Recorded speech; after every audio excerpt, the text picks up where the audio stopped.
Assalamualaikum warahmatullahi wabarakatuh. Alhamdulillah, Masya Allah, tabarakallah. Siang hari ini kita live lagi dengan pembahasan yang berbeda sesuai janji ayah ya. Kalau kita mau mulai membicarakan tentang, biasanya aku kalau ikut-ikut suami lagi ngajar gitu kan, ada banyak pertanyaan. Kalau misalnya Pak Ustadz, gimana itu kalau misalnya sudah suami istri itu mahram atau bukan gitu. Biasanya banyak yang seperti itu tuh ya. Jadi banyak banget pertanyaan-pertanyaan kayak gitu kalau yang Daud ya.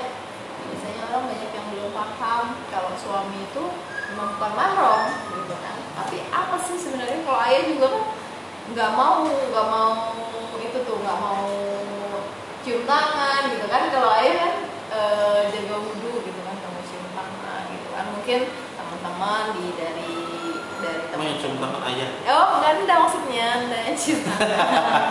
Dan cium tangan nggak boleh gitu kan. Bukan yang nggak boleh sih biasanya. Jadi kalau kita kan punya cara tersendiri ya. Nah, tapi kalau misalnya biar nambah pengetahuan teman-teman ke suami bagaimana tetap bisa terlihat bisa memenuhi kewajiban sebagai seorang istri dengan kalau mau pergi mau kemana itu tetap bisa cium tangan gitu kan, tapi nggak membatalkan wudhu ya, gitu kan. Nah, terus gitu. Jadi coba ayah gimana sih biar mudahnya makin paham. ya. Terima kasih. Assalamualaikum warahmatullahi wabarakatuh. Waalaikumsalam warahmatullahi wabarakatuh. Teman-teman semuanya yang dirahmati Allah Subhanahu wa taala, para pemirsa dimanapun Anda berada. Alhamdulillah wassalatu wassalamu ala Rasulillah wa ala alihi wa sahbihi wa man tabi'ahu wa mawalah wa ba'dah. Para pemirsa yang dirahmati Allah Subhanahu wa taala, tadi telah dibuka oleh istri saya bahwa dia curhat wallahu alam. Kadang-kadang kalau sayanya lagi mau jalan atau mungkin habis sholat atau gimana, ketika jamaah harus di rumah, kan jamaah di rumah habis assalamualaikum warahmatullahi kan kadang makmum kita yang mana pada kasus ini adalah istri itu mau salaman, tapi terus terang kadang karena kita belum ba'diyah dan yang seterusnya, kadang kita gimana cara salamannya kan begitu. Nah, nanti insya Allah kita kasih solusi. Yang pasti begini teman-teman semuanya, istri atau suami itu memang bukan mahram. Karenanya dia salah satu orang yang kalau kita bersentuh dalam atau di kita orang Indonesia mayoritas mengikuti madhab Syafi'i. Dan memang madhab inilah yang di kita yang paling banyak atau paling mudah untuk ditemukan. Sampai sekarang saya sendiri belum ketemu ada ustadz atau kiai di Indonesia yang memproklamirkan diri bahwa contoh saya madhab Hanafi spesialis, belum ketemu saya. Atau yang bilang saya spesialis Maliki, saya spesialis Hambali, seandainya saya belum ketemu. Tapi yang spesialis Syafi'i hampir semuanya yang saya tahu itu rata-rata belajarnya mereka Syafi'iyah, walaupun di akhir-akhir kadang mereka nggak ngaku, itu urusan lain. Nah, jadi di mazhab Syafi'i yang salah satu membatalkan wudhu adalah bersentuhan kulit antara laki-laki dan perempuan. Ini saya ulangi lagi. Salah satu yang membatalkan wudhu di mazhab Syafi'i adalah bersentuhan kulit antara laki-laki dan perempuan. Satu, sama-sama dewasa, tanpa penghalang. Terus apa namanya itu, sentuhan kulit sama kulit, sama-sama dewasa, bukan mahram, dan tanpa penghalang. Ini teman-teman semuanya, khusus bukan mahram. Masalah khusus bukan mahram ini yang kadang orang-orang salah. Kenapa? Banyak kasus ketika dia habis ngimamin istrinya, begitu assalamualaikum warahmatullah, padahal dia bermadzhab Syafi'i, terus dia salaman begitu aja, terus sholat lagi ya. Nah, ini jadi masalah. Nah, kan sudah suami istri, kan itu yang selalu dipertanyakan begitu. Kan sudah suami istri, mosok masih batalin wudu? Kan sudah suami istri, mosok bukan mahram? Teman-teman semuanya dirahmati Allah Subhanahu wa taala, saya luruskan dulu antara mahram, ada istilah mahram, ada istilah muhrim. Itu beda ya? Beda. Bedanya apa? Bedanya kalau muhrim itu adalah orang yang pakai pakaian ihram, itu bahasa Arabnya muhrim. Sedangkan kalau mahram adalah orang yang haram dinikah. Saya ulangi lagi, mahram adalah orang yang haram dinikah. Sekarang kalau suami atau istri haram nggak dinikah? Kalau orang udah jadi suami istri. Nah, udah jadi suami istri masa haram dinikah? Jadi teman-teman semuanya, mahram itu ada satu, mahram karena darah. Mahram karena darah. Ini kita bahas sedikit aja nggak apa-apa ya. Mahram karena darah itu siapa sih Pak Ustadz? Mahram karena darah itu adalah yang paling gampang aja teman-teman semuanya. Kita ke atas lurus.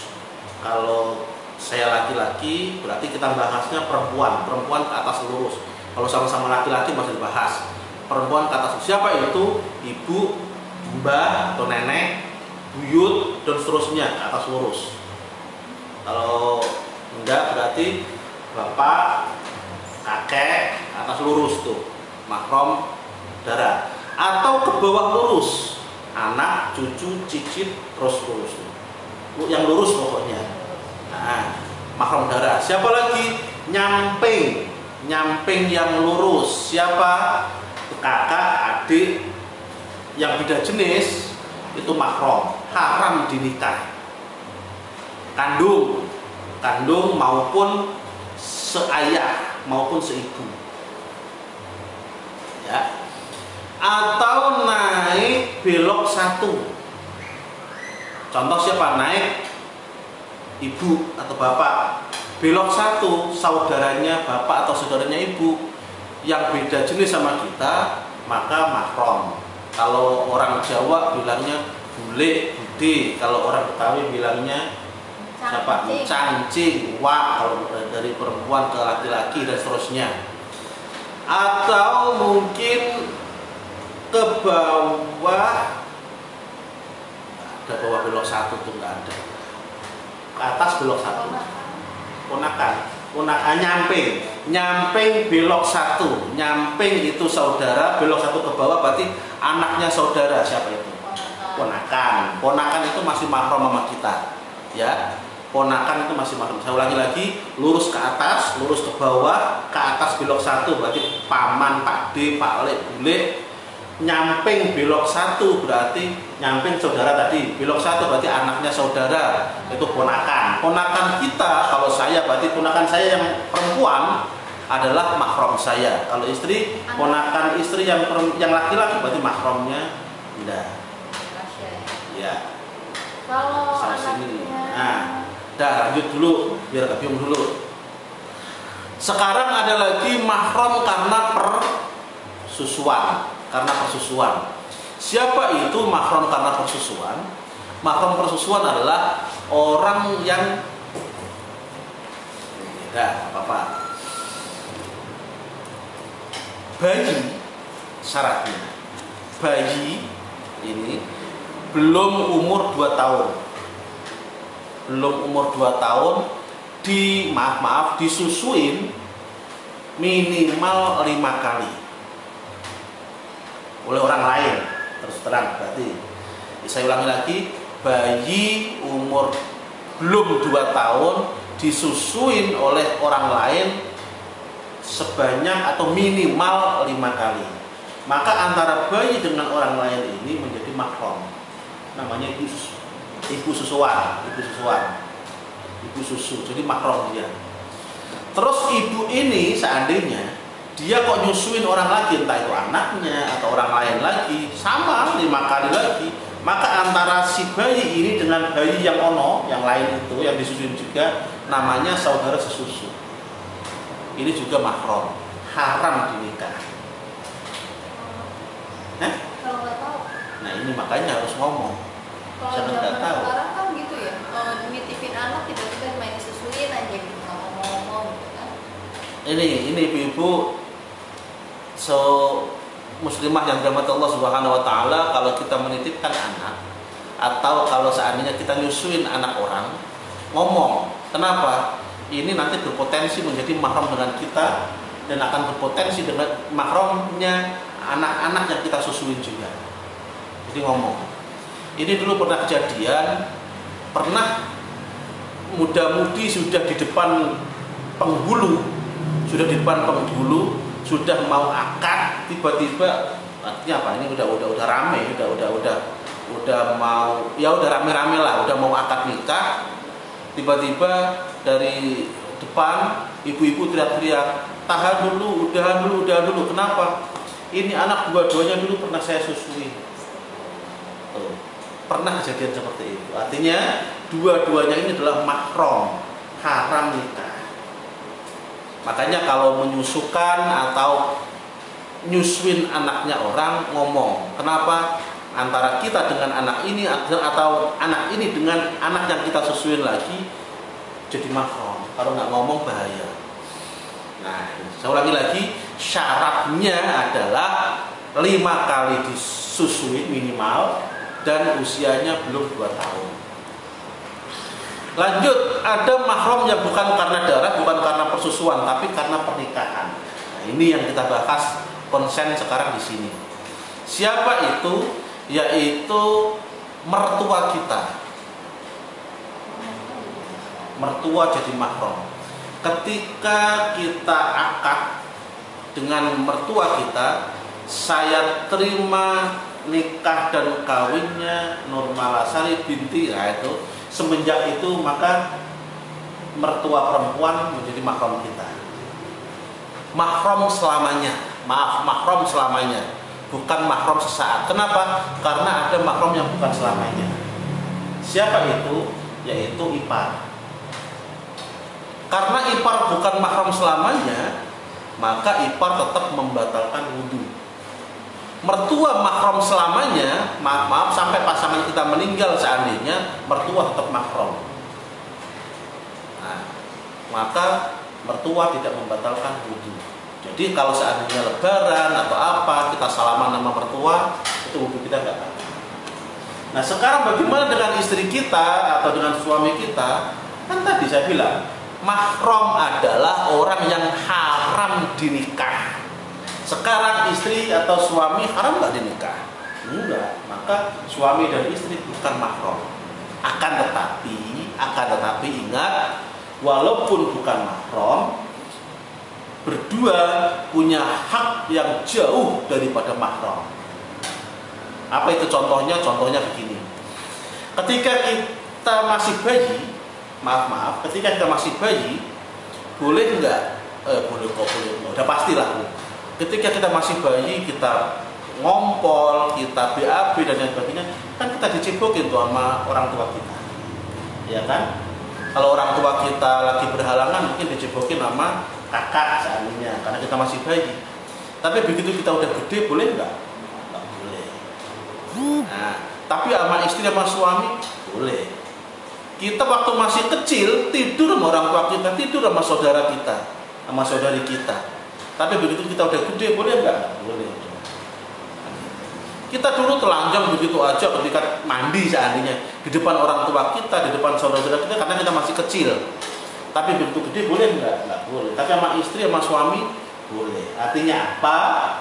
Walaupun bukan mahram, suami istri punya hak dalam hal yang lain yang jauh daripada mahram, jauh lebih besar dan lebih intens daripada mahram. Jadi nggak usah khawatir teman-teman masalah mahram suami istri ini. Walaupun bukan mahram, saya ulangi lagi, tapi punya hak yang jauh lebih intens daripada mahram. Hanya masalah batal wudhu saja yang tetap membatalkan karena statusnya bukan mahram. Terus gimana? Nah, teman-teman semuanya, para pemirsa yang dirahmati Allah Subhanahu wa taala, lantas timbul pertanyaan, Pak Ustadz, terus bagaimana kalau seandainya kita habis sholat tapi kita kepengen cium tangan sama suami, kita mau sholat duha, belum sholat duha tapi suami mau berangkat kerja, kita mau cium tangan, bagaimana caranya? Praktekin ya. Ada tuh kena tuh. Nah, sambil ngambil mukena istri saya tetap mau menyimpulkan apa yang kita kaji pada siang kali ini. Yang pertama adalah masalah batal wudhu. Mazhab Syafi'i khususnya yang biasa kita laksanakan, salah satu yang membatalkan wudhu adalah bersentuhan kulit antara laki-laki dan perempuan sama-sama dewasa dan bukan mahram.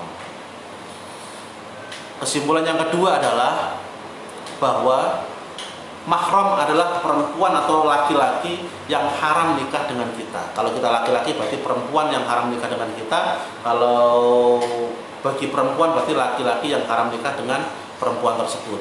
Maka suami maupun istri bukan mahram.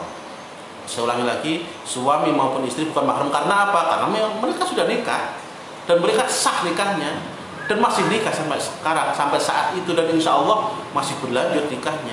Bukan mahram, tetapi walaupun bukan mahram, dia punya hak yang lebih intens dan mempunyai hak yang jauh lebih dalam daripada mahram. Nah, terus sekarang bagaimana caranya atau solusinya? Solusinya ketika seorang istri kepengen cium tangan, kepengen salaman dengan suaminya, sedangkan suaminya belum sholat ba'diyah. Bagaimana solusinya ketika seorang istri kepengen cium tangan dengan suaminya ketika suaminya mau kerja seandainya, sedangkan dia sudah terlanjur wudhu mau sholat duha, atau suaminya menjaga wudhu selama di perjalanan biar nggak batal?